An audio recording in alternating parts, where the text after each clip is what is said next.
अपनी आवाज को खोजना और उसे इस्तेमाल करना, ये एक बहुत ही जरूरी सफर है। ये सिर्फ बोलने के बारे में नहीं है, बल्कि उस सच्चाई को बाहर लाने के बारे में है जो हम सबके अंदर होती है। जरा सोचिए इस सवाल के बारे में। अक्सर हम अपनी चुप्पी को अपनी ताकत समझ बैठते हैं, लेकिन क्या ये वाकई ताकत है या फिर एक ऐसी आदत जो हमें पीछे खींच रही है? देखिए, खामोशी के ना दो चेहरे होते हैं।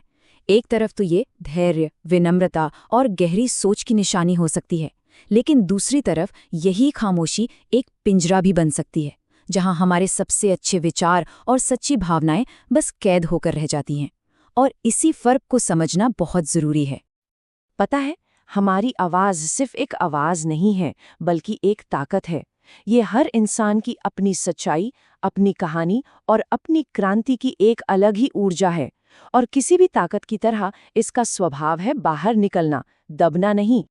तो फिर चुप रहने की असली कीमत क्या चुकानी पड़ती है, ये समझना बहुत जरूरी है। क्योंकि अक्सर जो चीज़ हमें सुरक्षा लगती है ना, असल में वही हमें सबसे ज्यादा नुकसान पहुंचा सकती है। ये एक अजीब सी बात है ना।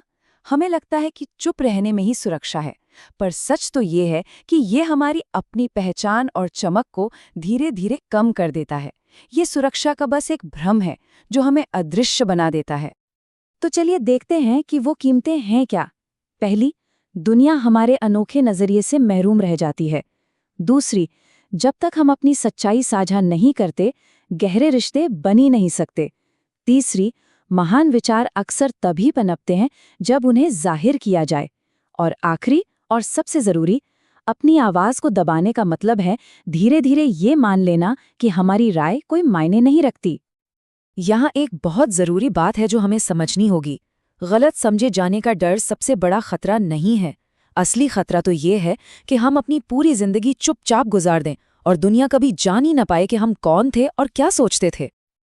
तो ठीक है, हमने ये तो जान लिया कि चुप रहने का नुकसान क्या है, पर अब सवाल ये उठता है कि इसका हल क्या है। ये सफ़र सिर्फ बोलने के बारे में नहीं है, बल्कि अपने असली आवाज़ को खोजने और उसे एक सच्ची ताकत बनाने के बारे में है। और यहाँ एक बात साफ कर दूं, इसका मतलब ये बिल्कुल नहीं है कि सबसे जोर से बोला जाए। नहीं, इसका मतलब है सबसे प्रामाणिक, सबसे सच्चा बना जाए, क्योंकि असली ताकत जोर में नहीं, सच्चाई में होती है। तो ये सफ़र शुरू कैसे होता है? बहुत आसान है, इसे 3 कदमों में समझते हैं। पहला कदम है अपने विचारों को बस स्वीकार करना, चाहे उन्हें लिखकर करें या सिर्फ सोचकर। दूसरा, एक ऐसा सुरक्षित माहौल खोजना जहां हमारी ईमानदारी की कद्र हो। और तीसरा, ये समझना कि शुरुआत में थोड़ा असहज महसूस करना बिल्कुल नॉर्मल है। ये तो बदलाव की निशानी है। और यही छोटे छोटे कदम हमें उस क्रांति की तरफ ले जाते हैं जो रोजमर्रा की हिम्मत में छिपी है। यहाँ एक बहुत ही खूबसूरत कॉन्सेप्ट है, नूरे इनकलाब। इसका मतलब है क्रांति की रोशनी। क्रांति हमेशा बड़े बड़े आंदोलनों में नहीं होती।